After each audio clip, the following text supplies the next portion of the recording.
Great. Well, welcome everybody.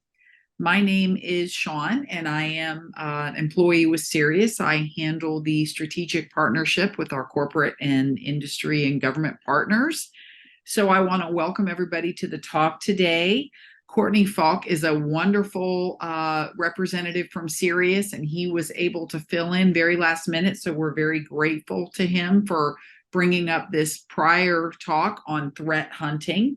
Courtney's going to discuss his ongoing research into pod people, search engine optimization, spam campaign. This talk combines threat hunting and threat intelligence with real world applications, including insights into how cyber criminals work and how organizations can collaborate. Dr. Courtney Falk is an information security professional with over 15 years of experience in the government, academic, and public sectors.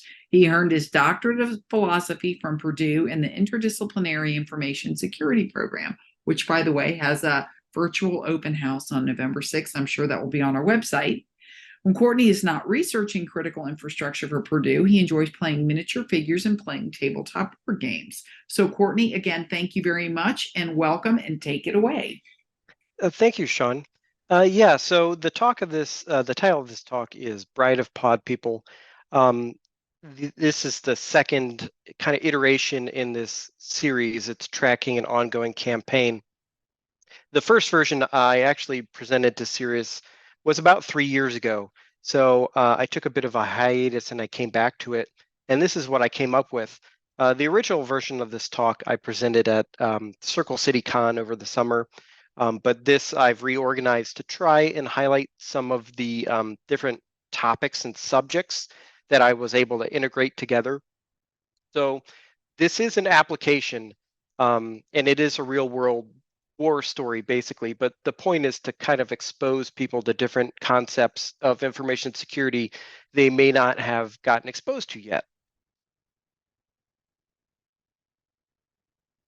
So as a part of this campaign, I was exposed to a lot of user data. Now this is publicly accessible user data. But for the purpose of this talk, I want to highlight that I am not going to identify any of the affected users on these either WordPress sites or social media sites. I do have some information that may be tied to specific people who are involved in the campaign. I will also not release that information.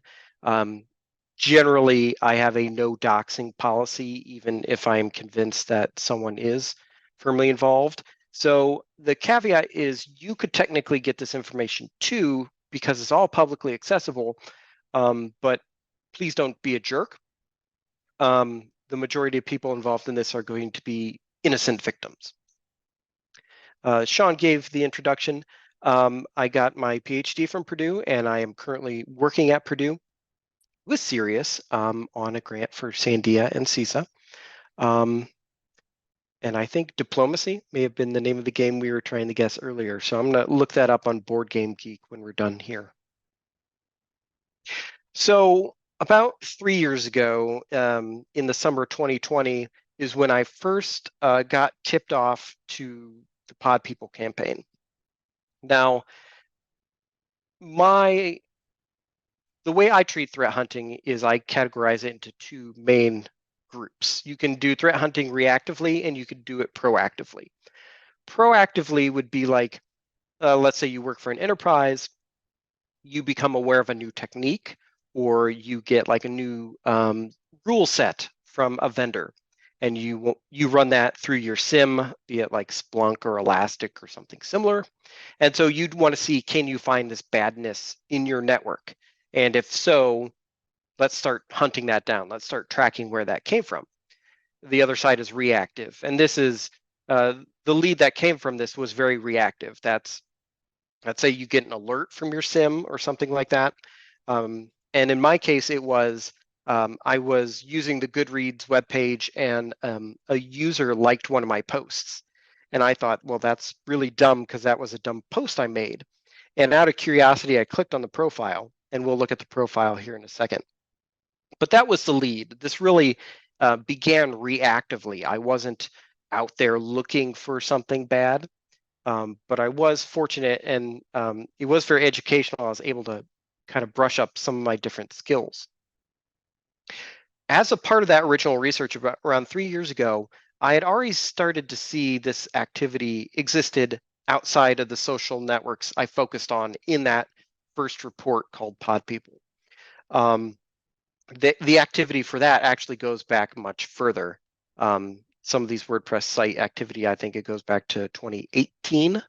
Some of these indicators of compromise. For those who don't know, indicator of compromise is a technical artifact that is connected to a security incident. These are things like IP addresses, domain names, file hashes. These are specific concrete things that you can hunt for, you can search for, you could write a rule against.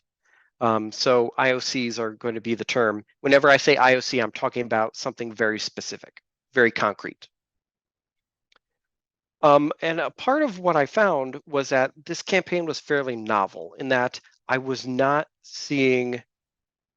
not seeing any finished reporting, anything that tried to tie this all together. I was finding like bits and pieces here and there, like one person on WordPress might complain about bots using these domain names. I might search like Alien Vault, which I believe is now owned by AT&T, but that's an open source threat intelligence sharing platform. And those indicators showed up there also.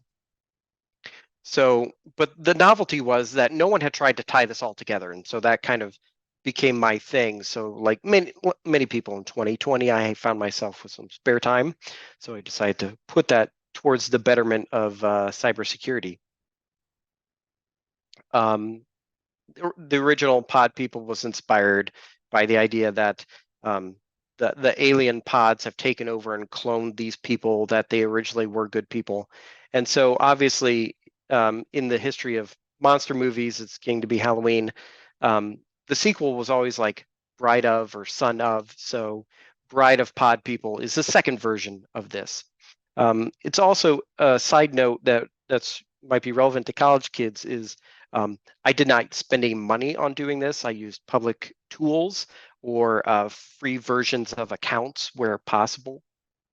And I'll identify the tools I use as I went along if you're interested in digging more into those. So this was the account that liked my report, that liked my Goodreads activity. And I did a lot of censoring, so it's kind of hard to figure out what's going on.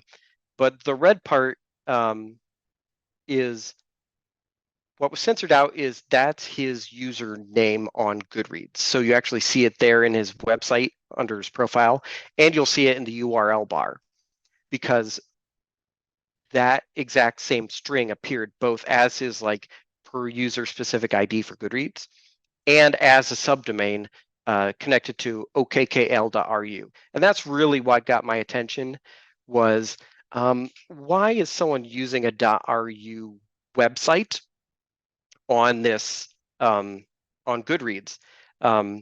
This gentleman was East Asian, and he was working in Western Europe, which in and of itself wasn't really what rang the bell. It's that this person was then using a Russian web hosting provider. So that third piece is really what triggered to me, and it's like, well, let's dig in a little deeper. So one thing I like to do when I'm threat hunting is once you get to this point of diminishing returns, you need to pivot. You'll probably hit a brick wall. You'll probably have something that's just not generating results. And at some point, you got to stop and reassess what you're doing and say, is there a different direction I can do this? Is there a different direction I can take this in? So for me, I started out with this one lead. And the first question is, well, is there anyone else on Goodreads who's affected? So the first tool I used was just a web browser, or sorry, a search engine. And yeah, it turned out there were other users that were using OKKL. And then I was like, well, that's strange. And what I noticed was they tended to be liking each other's activity. So if you went to a post that person liked, you will find out that maybe 20 people like that post. And these are like really mundane posts, like Joe Brown liked this book. Like there's no reason 20 or 30 people would like it. And I found is if you just start going through these, you start getting a whole list of other domains.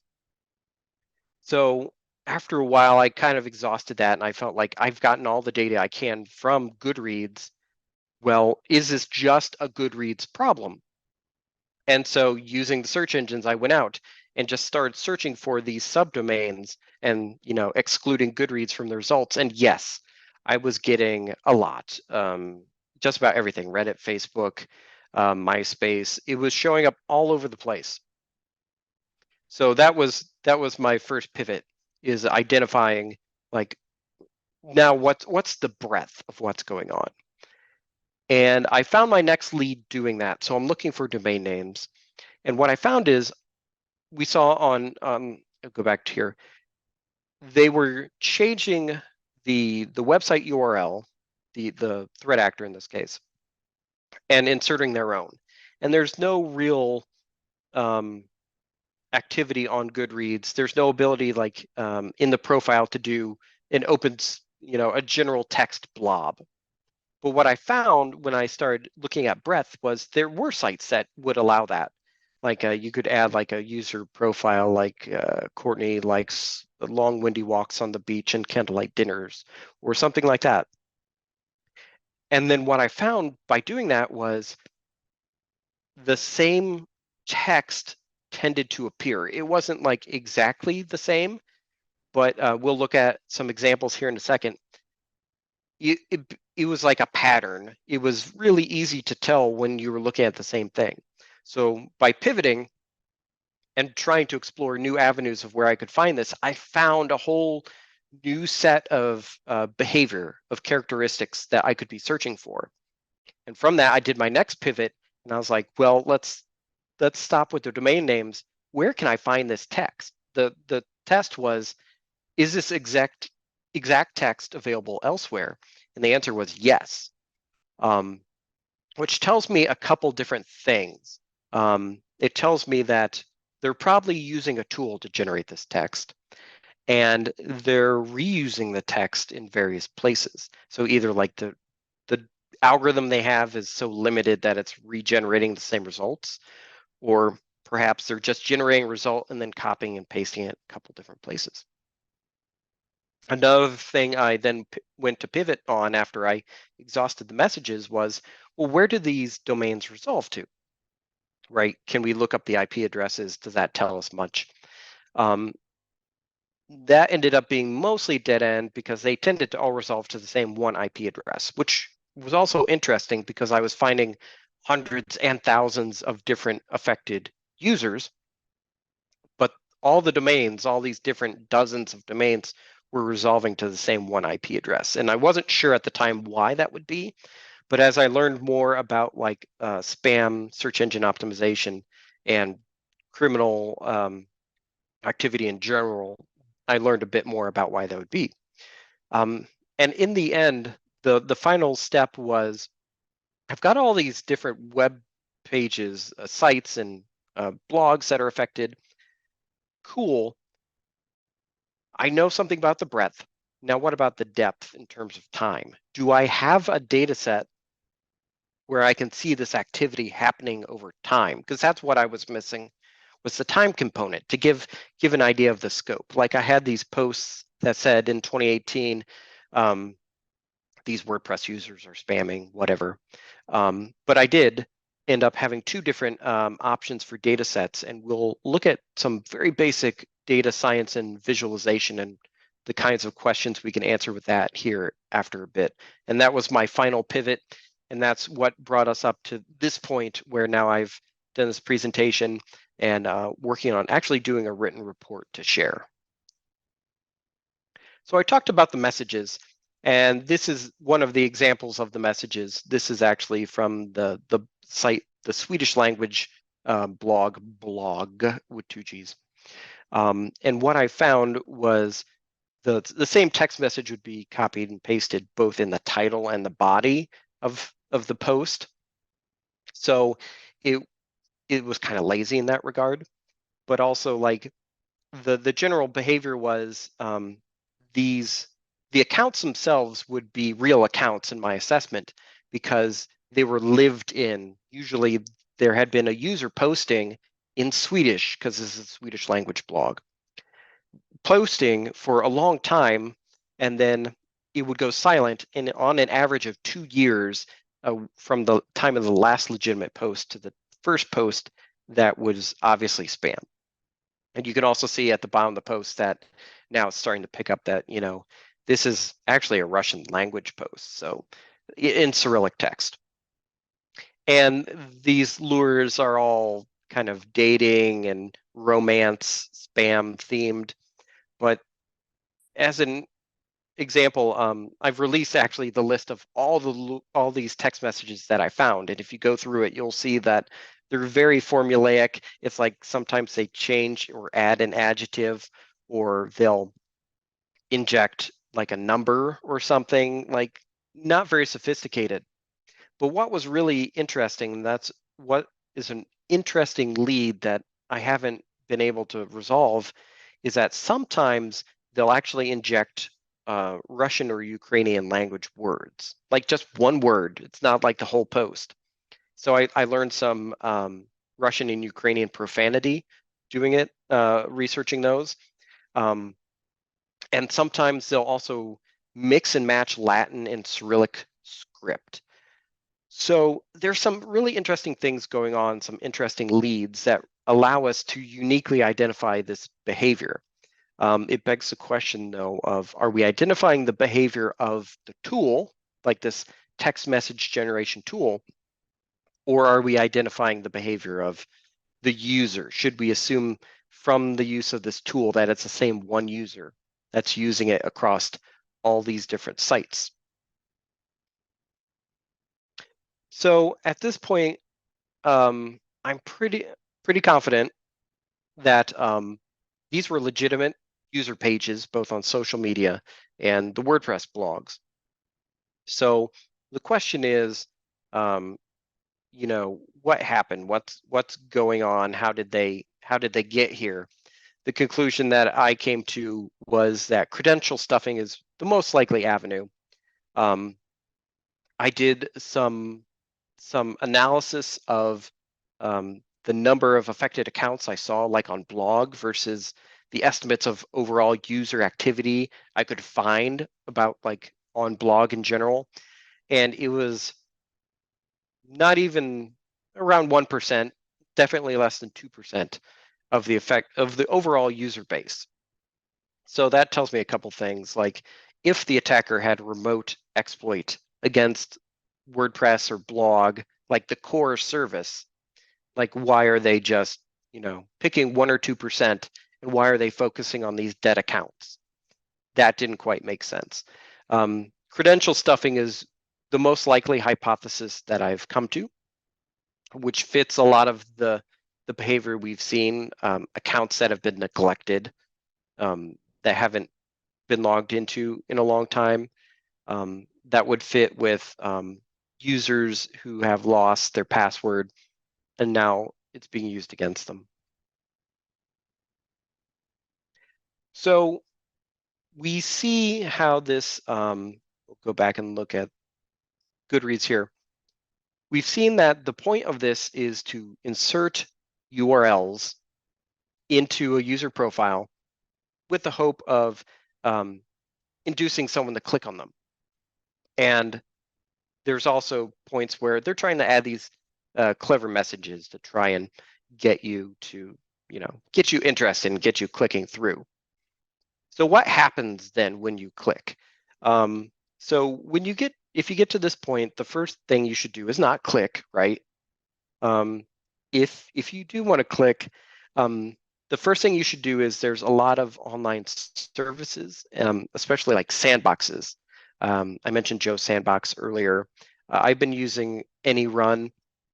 That these are the places where you could drop a URL and let it render it in a virtual machine in a web browser, and then see what happens and where it goes. Like, you should use that isolated environment before you try to execute it yourself before you start clicking on a machine that you value.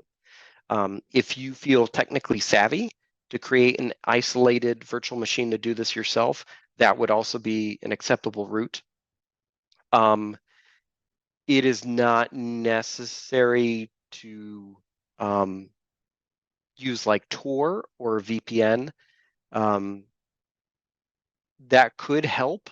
That may improve your OPSEC, but actually what I found in some situations is that the end sites themselves may be filtering against things like Tor and like VPN. So, but in this effort to be a little too clever and to have a lot of OPSEC, you may actually end up slowing yourself down. So this is what I found. If you click on one of these links, like the username.okkl.ru, you'll get sent to this one IP address. I think it was hosted in Germany at the time.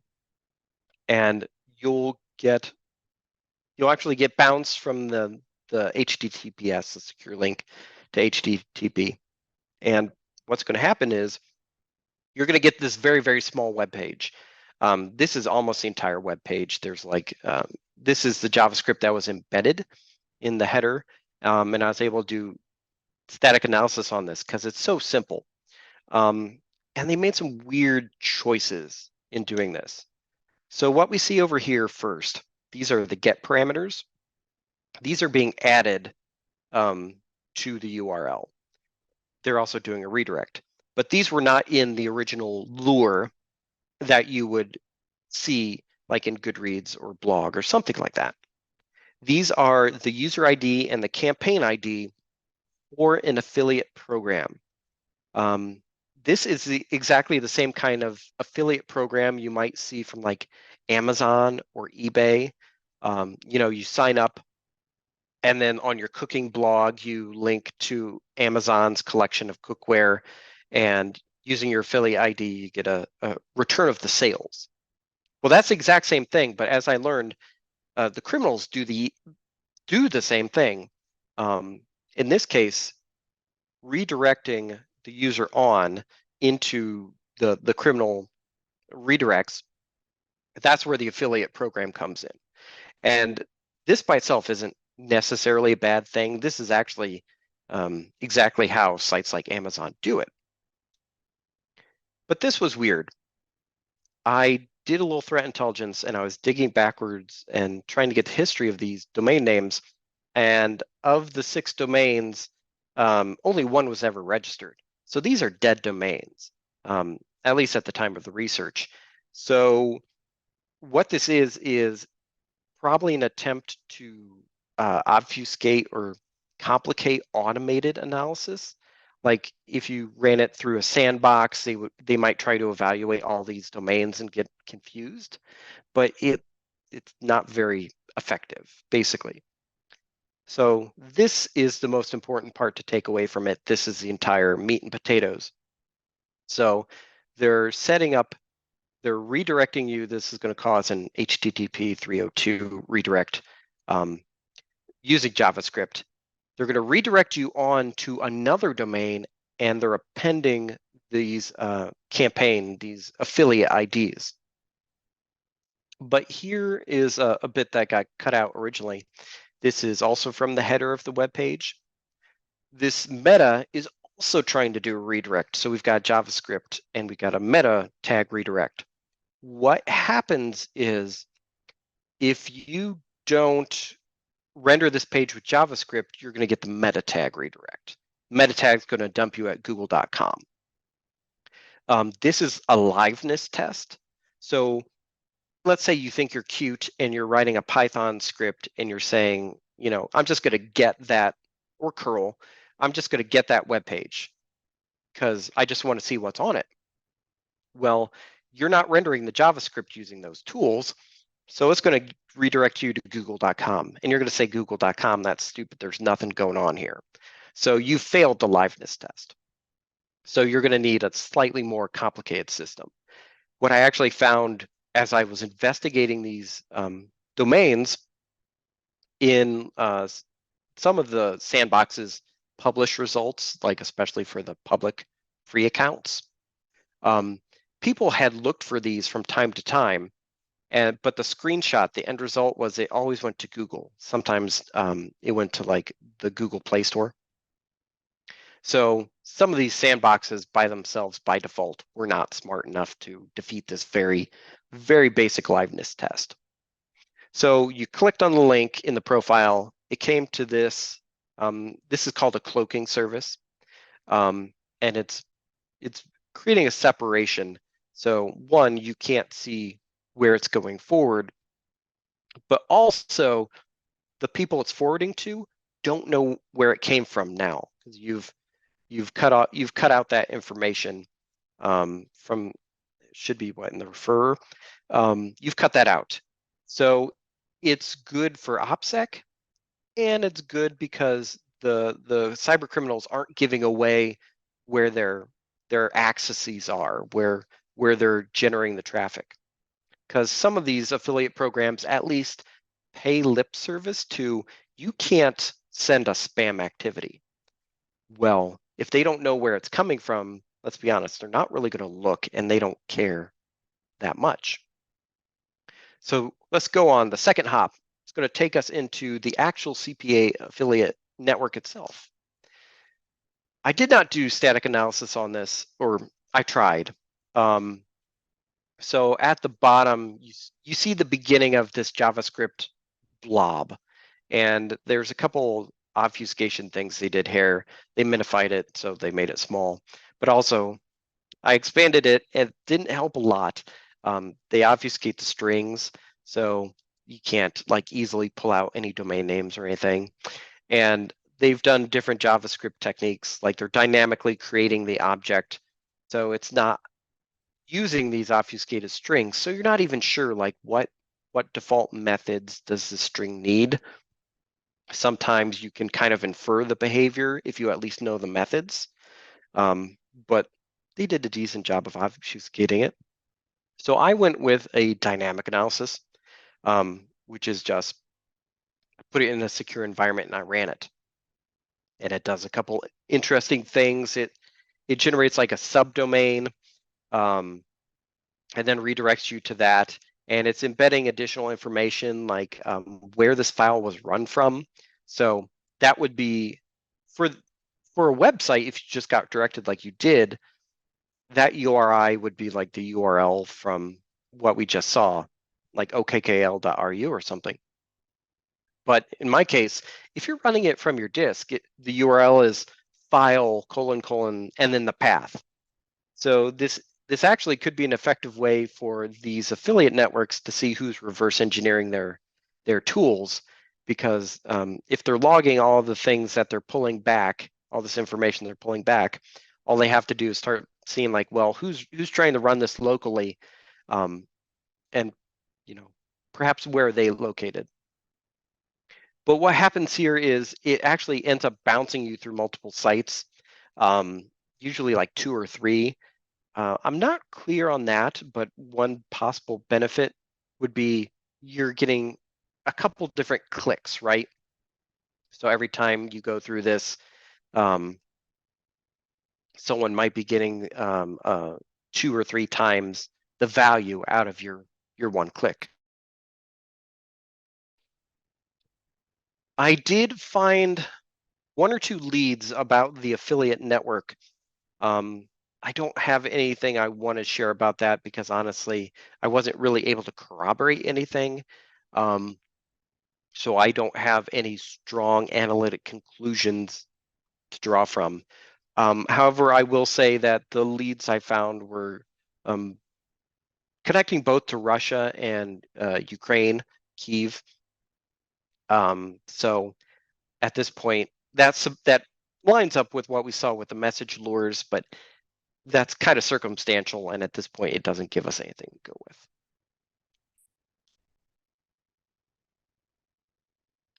All right. So at this point, I've done some technical analysis. I've collected a lot of data about the user accounts that are being affected. So I decided I've hit a wall technically. Let's data science this and let's see, like, can we see any patterns of behavior?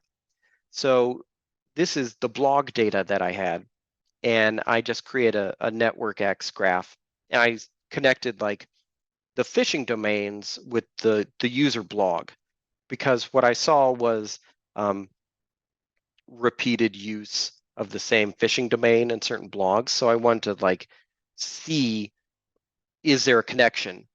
And this is what I came up with. And it's kind of hard to parse, so let me walk you through it. The oldest part, the oldest behavior is actually, it's down towards the bottom right. And we see the user blogs, those are the blue circles. So we see a few of them, and they're kind of surrounded by these red squares, which are the phishing domains.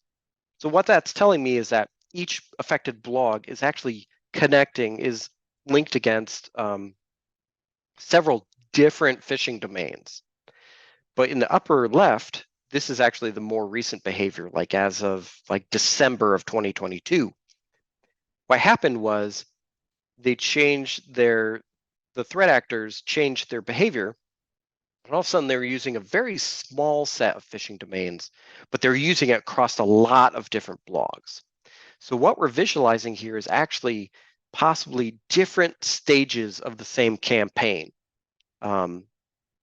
different behavior, just visualized by how these things connect together. In the middle, it's kind of weird and kind of in between the two, but let me show you what that looks like over time.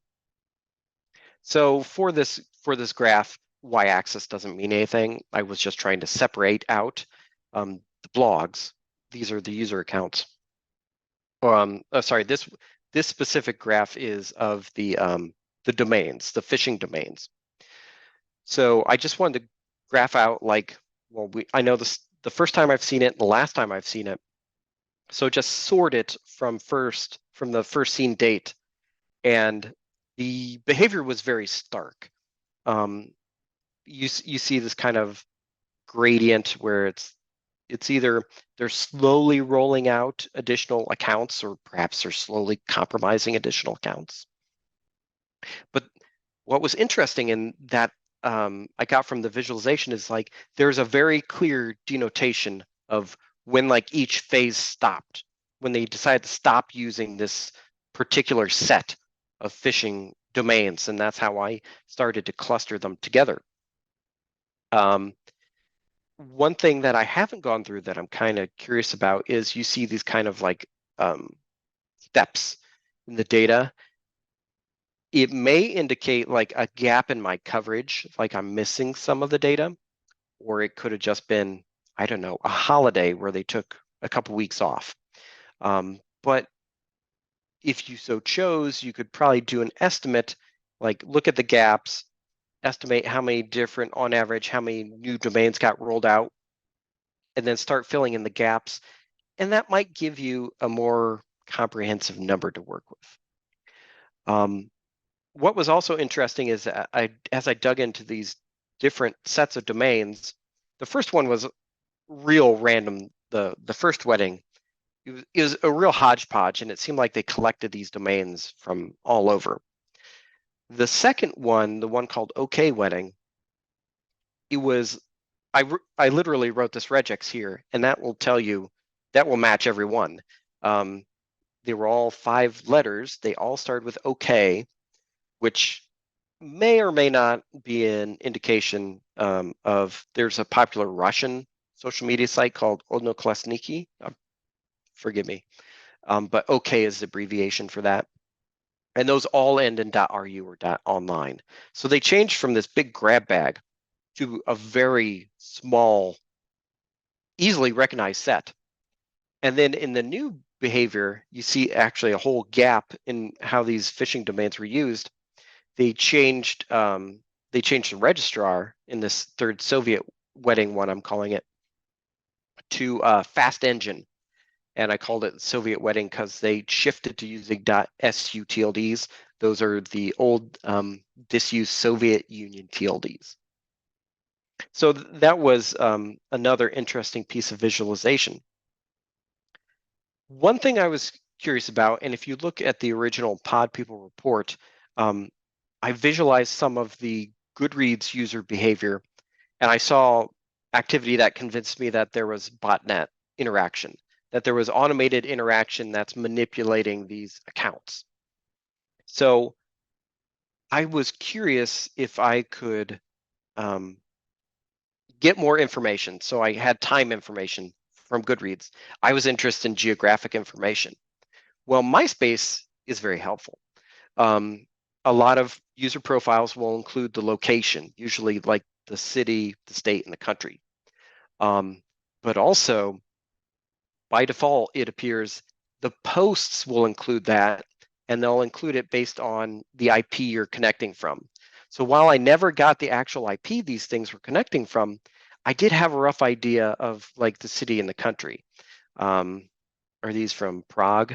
It might be a neighborhood in Prague. So what I did was I just compared the two. I took all the affected MySpace accounts I had, and I looked at their geography, and it was like 60% of the users had US locations like Kansas, Mississippi, whatever. And then I did the same for their posts, or the posts that I was very sure were the spam posts.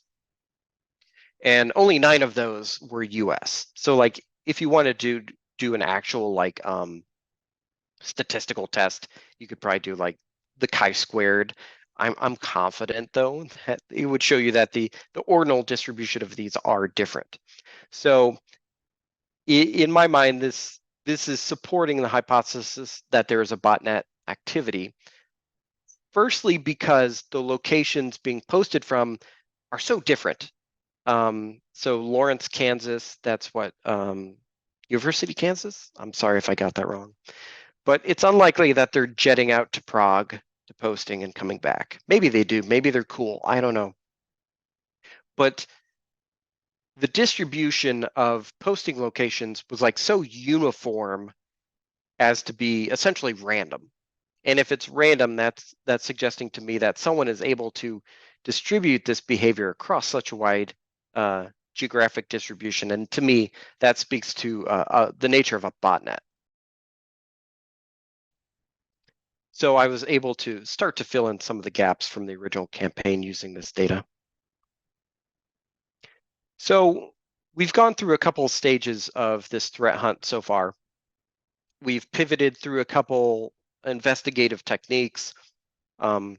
We've done a little reverse engineering. Let's be honest, JavaScript reverse engineering doesn't really count. And we've done a little data science because we wanted to crunch the numbers and visualize what we were looking at. Well, what do you do with it now? In this case, I'm not doing this for an enterprise. This is a personal project. And really, I'm doing this to like improve the good of the commons, right? Trying to clean up the garbage on the internet. So I was reaching out to a lot of different companies. Most companies did not respond. So I understand now that this is pretty common. If you were to do something like this, I guess don't be offended if no one reaches out to you. They're not being personal. They're probably overworked. So the most helpful people I actually found were at Foursquare. So thanks to those guys. If you do contact someone, if you do share your information with them, just be aware that that's going to be a one-way conversation. You're going to send your data to them and you will never hear anything back. They won't confirm really if it was useful, and they certainly won't share anything back. So one thing I really wanted to do was I wanted to swim upstream. I wanted to like find some of these bots and find out where they're connecting from. Well, to do that, I needed metadata around these user logins. So I was asking them like, okay, like, can you anonymize this user behavior? All I really want is like, timestamp and IP address. And like, here's a specific window. Like, I'm not asking you to query your entire MongoDB cluster or whatever. Like, if you could focus it on this. I mean, the answer is always no. I understand why. That doesn't mean I'm not salty about it. because I don't think any one company, like if they're all overworked, no one's going to dig into this. And no one company is going to solve it on their own. So if they're all keeping this data siloed, it's going to be real hard to get anywhere with it. I will suggest to companies who are concerned about this, you have a couple avenues. The formal one is the Information Sharing and Analysis Centers, or the ISACs. These exist on like a per industry, per business sector basis. So most of these companies would probably fall under like the IT ISAC. Ford would fall under the automotive ISAC. You would find one that's relevant to you. These are formal, sometimes paid subscriptions, and they're safe spaces where you should be able to share and collaborate. There are informal options also. Fight clubs isn't my term; it's something I've heard them referred to, and these are like ad hoc groups. They're kind of like an analogy to like the criminal forums and the marketplaces, where these are cybersecurity professionals from many different companies who realize they can't solve the problem on their own, and they have these ad hoc collaborations. Someone will come in and say, I've got an IP or I've got a domain name, help me dig into this. So they're called fight clubs because you don't talk about Fight Club. You have to be vetted and vouched for. So these aren't necessarily avenues that are open to everybody, and they're not exactly maybe blessed. Talk to your lawyer first, or I don't know, maybe not. So the last stage of the threat hunt process is more of the threat intelligence. I won't get deep into threat intelligence here. That could be a whole class on its own. But we've got all this data. We've got our conclusions. We've tested a couple of hypotheses. Well, now what? Do something with it. And part of it is not just identifying the badness. So like I've been publishing lists of IOCs. These domain names, scan for them. These IP addresses are what they map to. That's fine. But you could also find some of that information like on Alien Vault or something like that. Sometimes it's helpful to also include mitigations. Like if you're concerned that you're seeing this, here's the next steps you should take. Don't assume that every company is staffed up with people who are as experienced and well trained as you. Give them a little bit of a lead that might be appreciated, and then you can move on to the either fun or tedious, depending on your personality, part, which is the reports and the presentations. So this is the second presentation I've done on this. I apologize that I've neglected the report part. It's actually a Word doc on my desktop. I promise I'll get that done any day once I find the time. But these are the final steps. As a part of threat intelligence, one of the last things you do is you report and then you disseminate, which is you share. You identify the right venues to do that. You identify the salient information to share. So in this case, GitHub is where I'm publishing all the IOCs.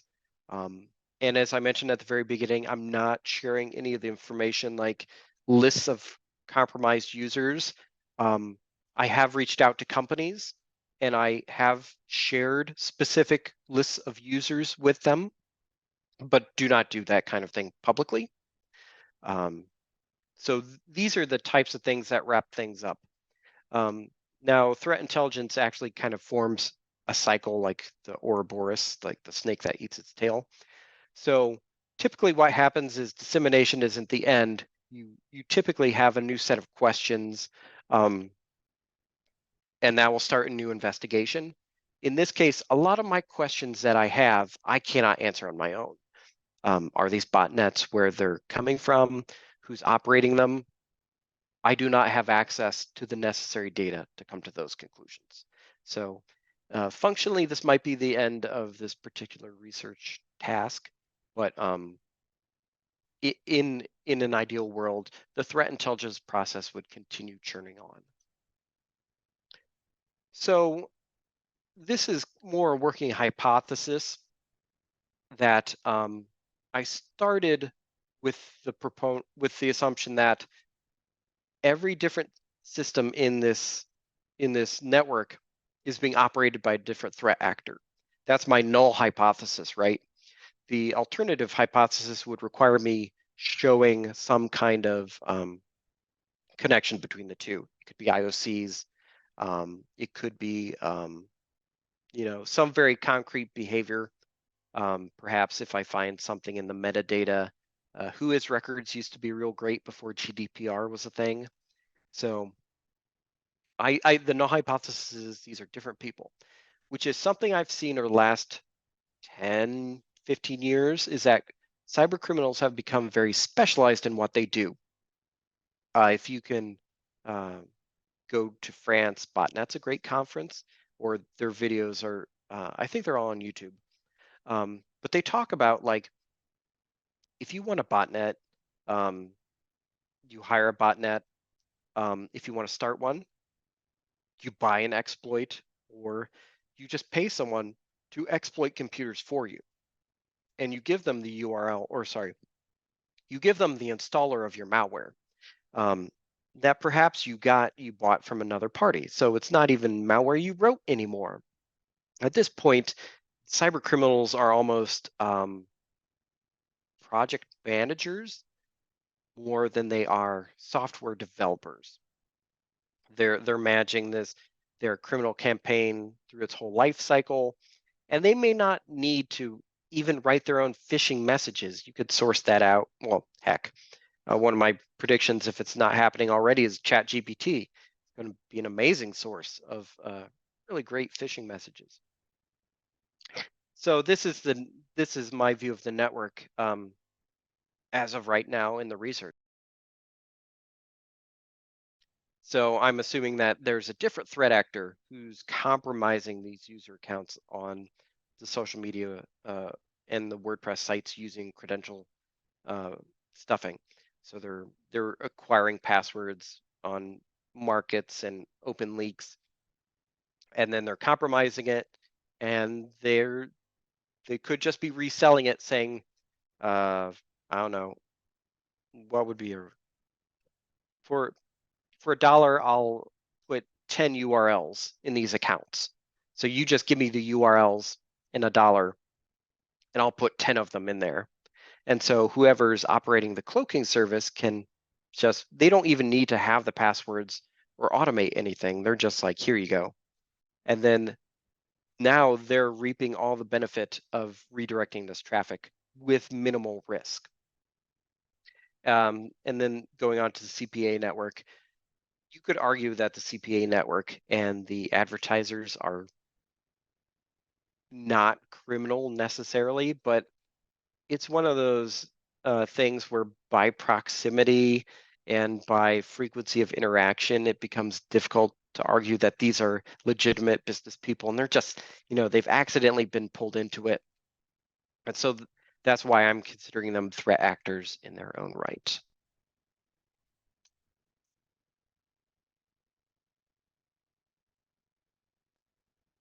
We talked a bit about the cloaking service already. Another avenue I would like to dig into is identifying this. I actually have tried. I shared some of the source code. I haven't found a specific source. One thing I was hoping was oh, they just copy and pasted this from somewhere. You could actually find a lot of malware examples on GitHub.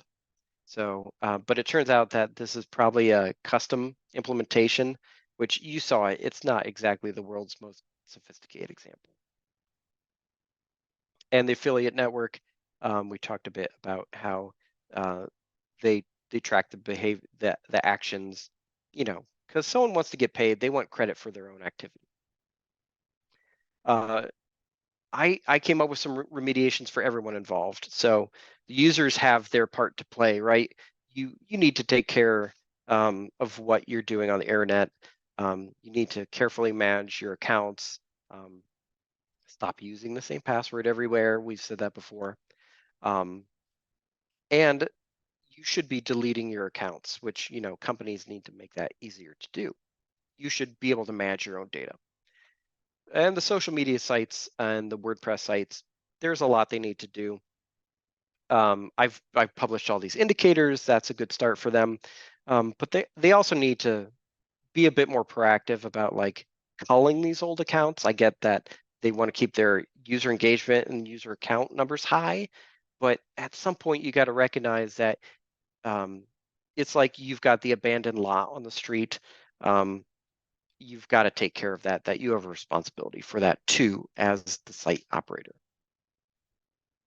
So this is the second version of the pod people. We've taken it a bit deeper. This is probably here to stay. There's not a whole lot of interest, honestly, in digging a bit deeper. So who knows? Maybe in another 3 years, I'll have another update for you. But yeah, again, this was all done freely using open source software. So if you wanted to dig into something a bit deeper, there's options available to you. You don't have to be like a SOC with a $1 million a year budget to actually sink your teeth into this. And if you wanted to get to those IOCs, you could. Let's see, we are at 50 minutes. So do we have time for any questions?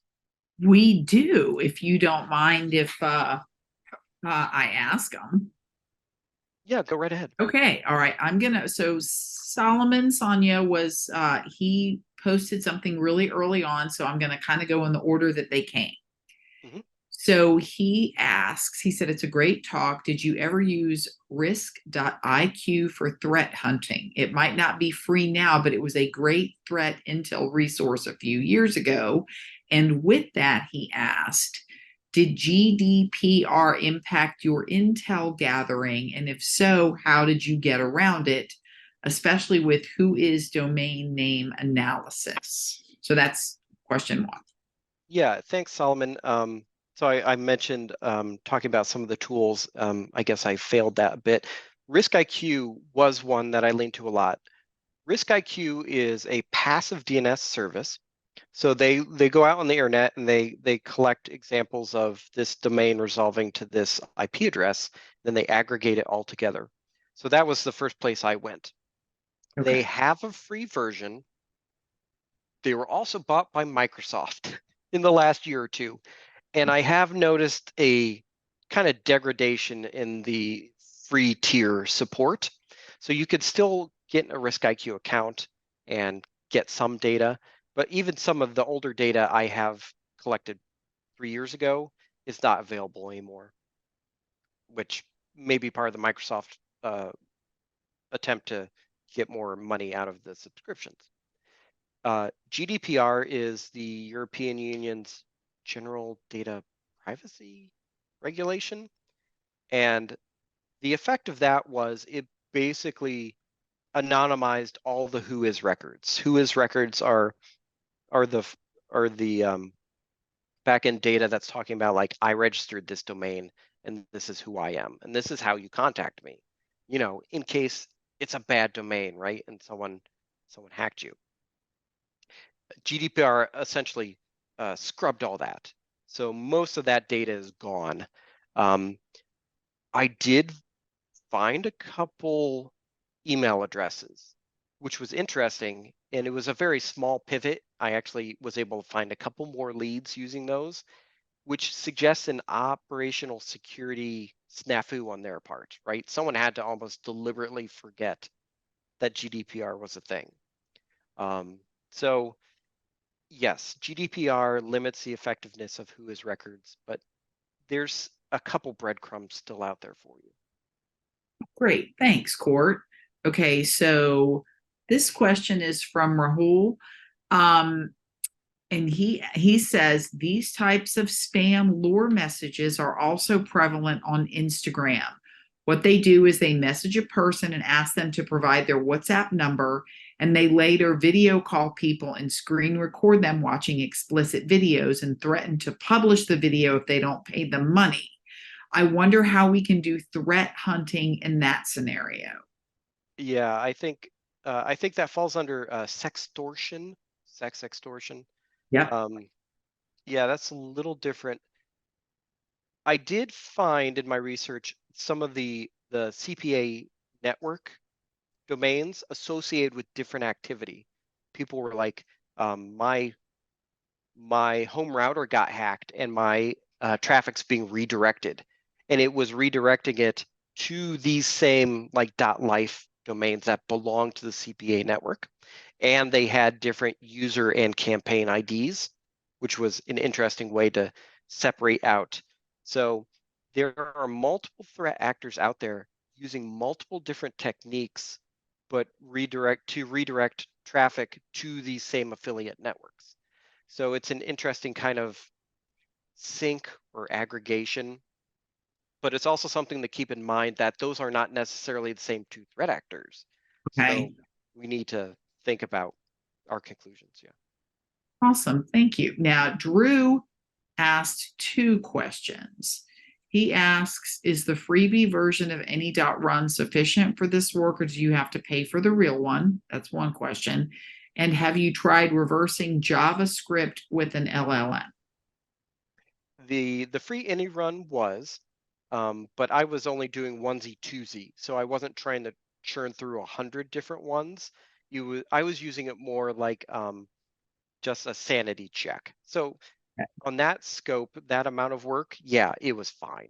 But also keep in mind, if you do that, if you look up something in VirusTotal, if you have a free account, it's probably publicly available to look at your results, like with a sandbox, like Joe's Sandbox. So keep in mind, if you don't want people to know that you're looking at their website at these bad links, that information may be getting published as a part of your research. So keep that OPSEC in mind. The large language model, the LLM, no, I hadn't tried that. I've been starting to dabble more with like a Midjourney and ChatGPT. I haven't done it for source code. I'm a little nervous. I don't know if I'm nervous because I'm afraid it'll replace me, but that's an interesting avenue.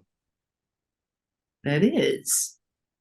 Okay, so last question. Chris asks, what's your opinion of the security of passkeys like Google Passkey as opposed to traditional usernames and passwords?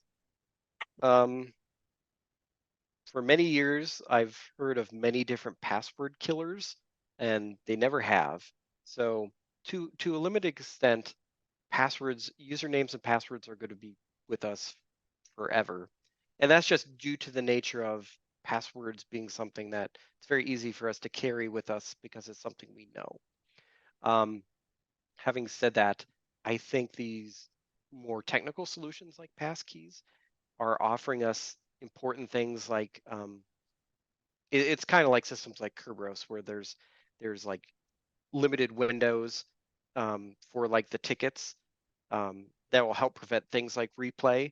So it's gonna offer us additional security and additional options as we the site providers, but I don't think it'll ever truly supplant usernames and passwords. Well, great. Thank you. So that's our questions. And again, Courtney, thank you so much for stepping in. I actually understood most of your presentation, which made me very happy because there are times when I don't. So I really appreciate that. And I want to thank everybody who came and watched and listened, and also have an update for tomorrow. We were going to have for Cybersecurity Awareness Month, we were going to have Rosa Smothers from Know Before give a presentation, but she has a health issue. She's unable to give the presentations. So instead, we will have a gentleman named James McQuiggan, who is also with Know Before. So that link will be on our website. If you guys would like to hear his talk tomorrow, I think it's at 2:00. Is that right, Mike? Yep, 2:00. Okay, perfect. And again, Court and everybody, thank you very much. Appreciate it. Thanks And for you having guys me. have a great day. All right. Thanks. Thanks a lot. Take care.